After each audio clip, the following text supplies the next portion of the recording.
Здрав начин на живот, лекување од одредени заболувања и превенција во емисијата Здравје на Радио Слободна Македонија. Во понеделник и петок. Вклучете се на 3131 332 или поставете прашање на мејл адресата zdravje@rsm.mk. Не пропуштајте. Контактна емисија Здравје на Радио Слободна Македонија. Добро утро, почитувани слушатели. Јас сум Александар Динев, а вие слушате емисијата Здравје на Радио Слободна Македонија.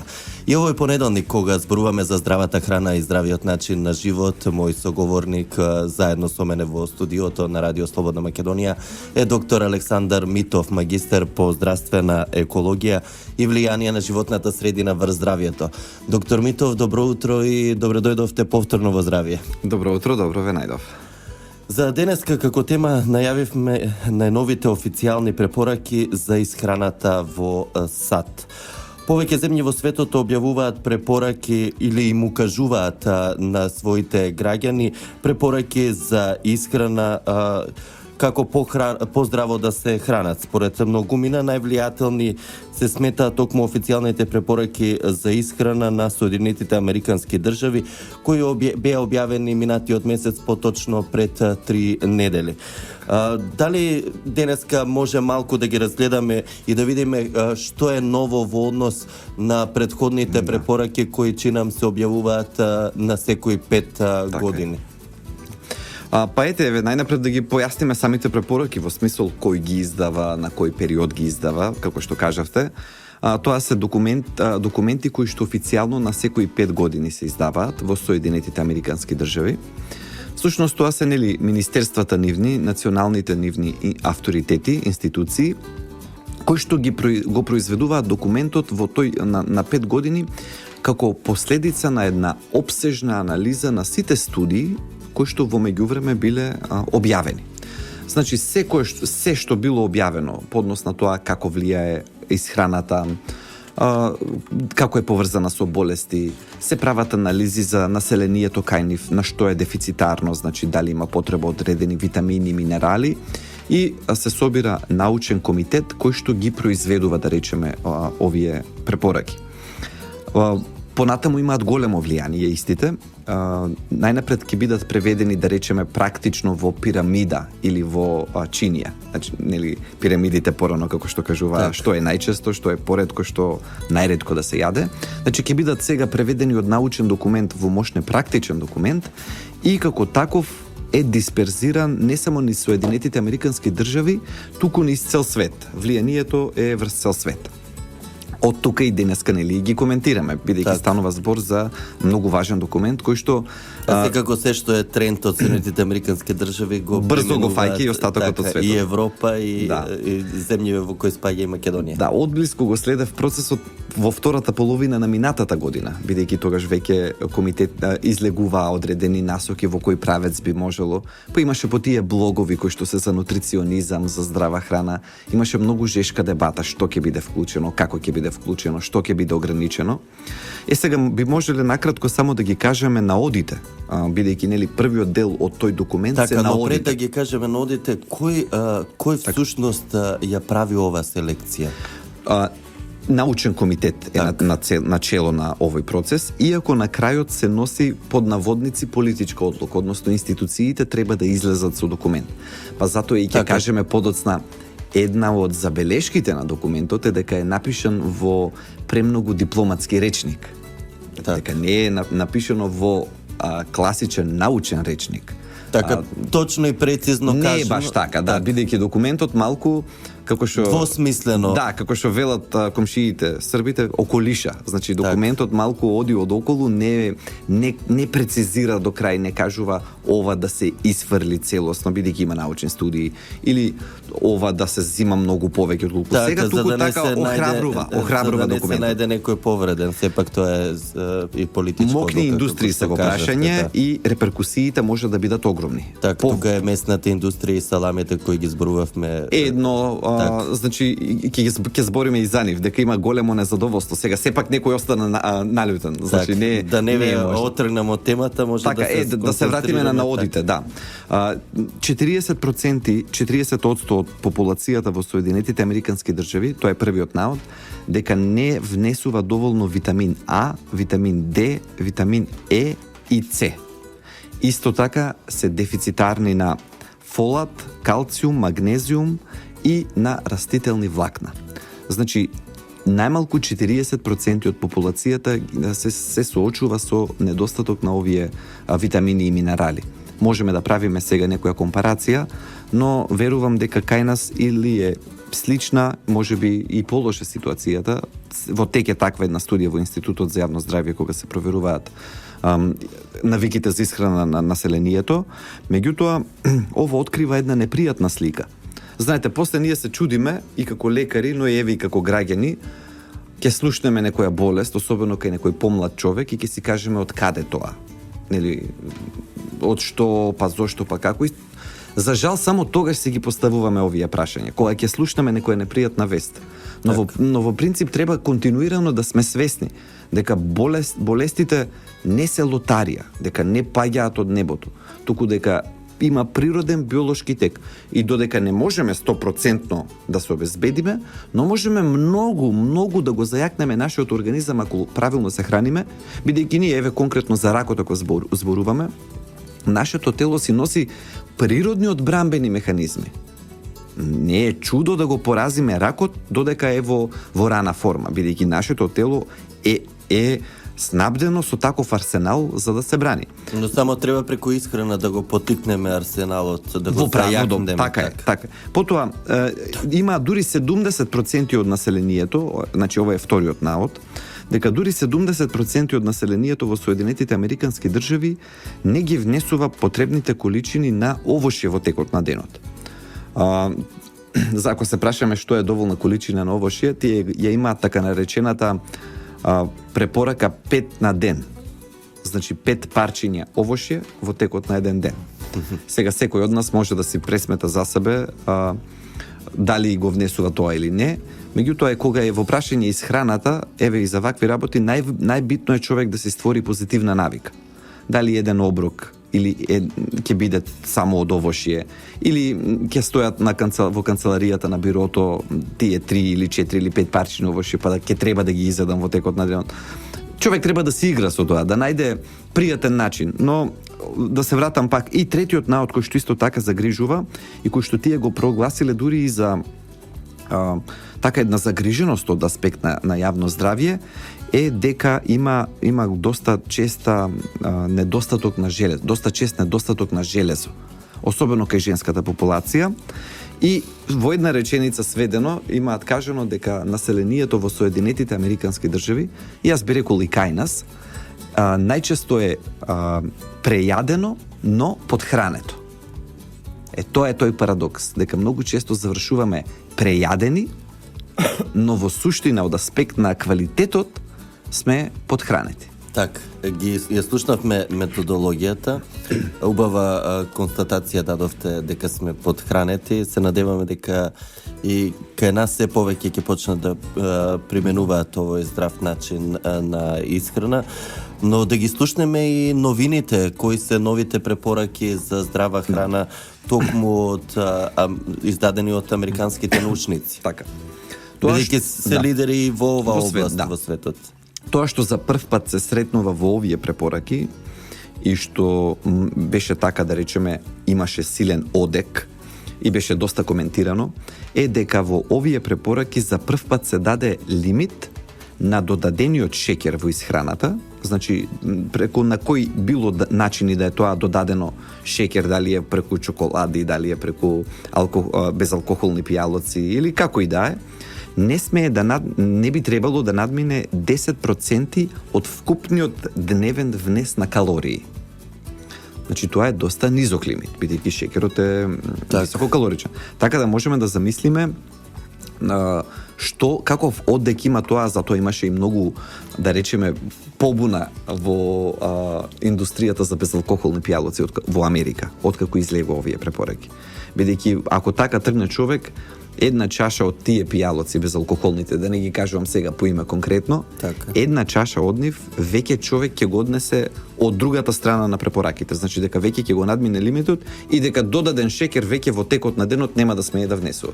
Значи тоа е тоа. Навистина ригорозно. Да, ригорозно. Тоа се смета за најхрабар чекор. Сега додека тука настапија храбро, во делот на холестеролот и особено во делот на месото има критики од научниците дека таму не настапија толку храбро и толку сериозно и дека дури некои луѓе велат дека потврлија во однос на тоа колку е јасна науката, а колку се нејасни препораките.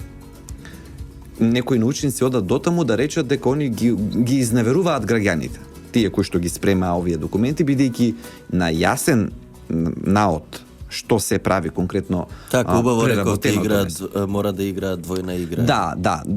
Значи, И од тој смисол на тој начин ги изневеруваат граѓаните. Можам само да го цитирам професор Вилет од Харвард, кој што исто така ги коментираше, и тој вика во една реченица вика: можам да кажам дека можам да ги приметам, вика, сега да како превод да пренесам, можам да ги видам остатоците од индустријата за месо и индустријата за безалкохолни пијалоци по овој документ. Так. Значи така вели професорот од Харвард. Така, ќе направиме тука една кратка пауза и повторно ќе се вратиме со новите препораки за правилна, односно здрава храна, издадени пред 3 недели во Соединетите Американски држави. Здрав начин на живот, лекување од одредени заболувања и превенција во емисијата Здравје на Радио Слободна Македонија. Во понеделник и петок. Вклучете се на 3131 332 или поставете прашање на мејл адресата zdravje@rsma.mk. Не пропуштајте. Контактна емисија Здравје на Радио Слободна Македонија. Почитувани, јас сум Александар Динев, а вие слушате емисијата Здравје на Радио Слободна Македонија. Секој понеделник заедно со мене во студиото е доктор Александар Митов, магистар по здравствена екологија и влијание на животната средина врз здравјето. А во понеделниците во Здравје сме посветени на здравата храна и здравиот начин на живот. Денеска со доктор Митов ги разгледуваме најновите официјални препораки за исхрана издадени пред 3 недели во Соединетите Американски држави. Инаку вакви препораки за правилна односно здрава исхрана се издаваат на секои 5 години. Доктор Митов, слушнавме интересни препораки, новини од страна на американските научници, секако од прифатени и одобрени од американските здравствени власти. Она што шокираше дека само 10% од шекер можеме да внесеме како дневни калории. Но кои се останатите препораки? Ги задржуваат препораките и ги засилуваат истите за зеленчукот. При тоа се нагласува дека сите подгрупи на зеленчук треба да се внесува, така што буквално се навраќаат кон тоа колку што е можно повеќе бои од зеленчук, од темно зелен, па преку црвен, па преку сите други жолт, сите други бои кои што ги има. Значи јасно нагласуваат дека колку што е можно повеќе мешана салата. Така да упростиме. Да, така да го препорачуваат зеленчукот во сите бои. Потоа даваат силна препорака за овошјето, особено целите овошја. Значи, кога ќе кажам цело овошје, тоа значи под А не лупено и под Б не смелено, не направено џус. Бидејќи овошјето се јаде, овошјето не се пие. Значи, тоа е едно од основните правила на правилната исхрана.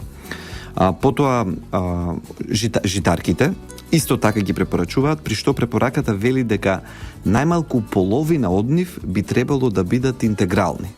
Значи не излупени, без одстранет ниту еден слој од нив. Така да тоа е една иста важна препорака. И ја задржуваат препораката за млечните производи, за кои што велат дека би требало да бидат или целосно обезмастени или со ниска масленост. Значи на тоа исто ставаат акцент. Со тоа што за заситените масти и за солта повторно ги даваат истите препораки, дека конкретно за заситените масти помалку од 10% од дневните калории да бидат така внесени, а што се однесува за солт, да не внесуваат нивните граѓани повеќе од 2300 милиграми дневно или 2,3 грама дневно сол. Така да тоа е исто така, ако разбере човек, е доста ригорозно. Еве, можеме во следната емисија да зборуваме за високиот притисок, за високиот крвен притисок, кој што е доста чест убиец на многу луѓе, за жал. И јадењето солена храна е особено проблематична кај луѓе со висок крвен притисок. Така што една од централните стратегии кај луѓе кои што имаат висок притисок е токму тоа, да се намали внесот на солта, на натриум преку исхраната. Во првиот дел од емисијата, кога почнавме да ги споменуваме новините во однос на исхраната издадени во Соединетите Американски држави, вие напоменавте дека сепак околу холестеролот имало малку двојна игра. Да. По-конкретно околу месната индустрија и производството на салами. Да. Што е по однос на ова прашање? Што е со препораките за холестеролот?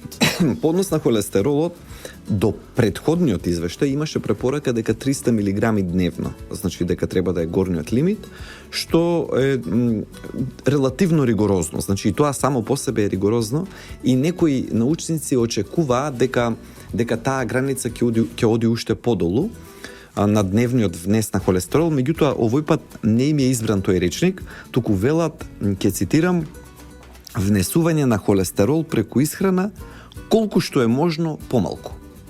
Значи, овој пат не нагласуваат точна бројка, туку велат дека холестеролот преку исхраната треба да се внесува колку што е можно помалку и при тоа предупредуваат дека холестеролот во исхраната всушност во нашето тело доаѓа само преку производи кои што се од животинско потекло, го нема во растителните производи, а тие животински производи се жолчка, нели од јајца, потоа млечните производи и месото.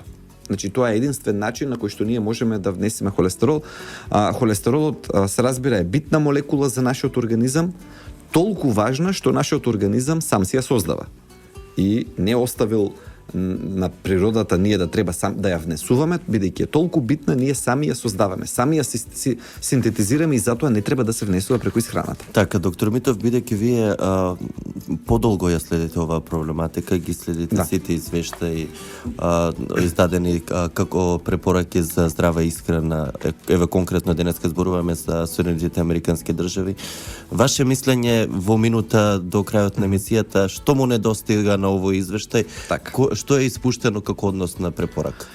Испуштена е јасна препорака да се каже дека особено обработеното месо треба да се зима колку што е можно помалку или воопшто да не се зима. Значи воопшто да не се консумира обработено месо, салами, колбаси и сите тие работи, или црвеното месо. Но за жал слушнавме зашто. Тоа е проблемот.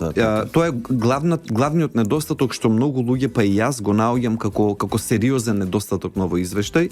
Видете, малку е парадоксално, само еден месец претходно, конкретно во ноември 2015 година, Светската здравствена организација преработеното месо да го класифицира како канцероген од највисока категорија, а еден месец подоцна препораките во Америка да испуштат да го кажат тоа.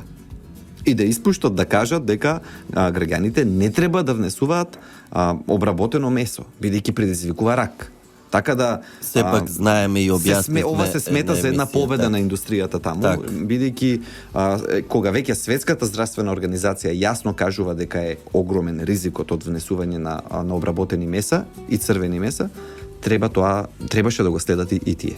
Така, пак повторно некое наредно издание на Здравје ќе се посветиме околу обработеното месо и црвеното месо, навистина интересна тема и сеопфатна тема без крај, би се рекол. Да, така е.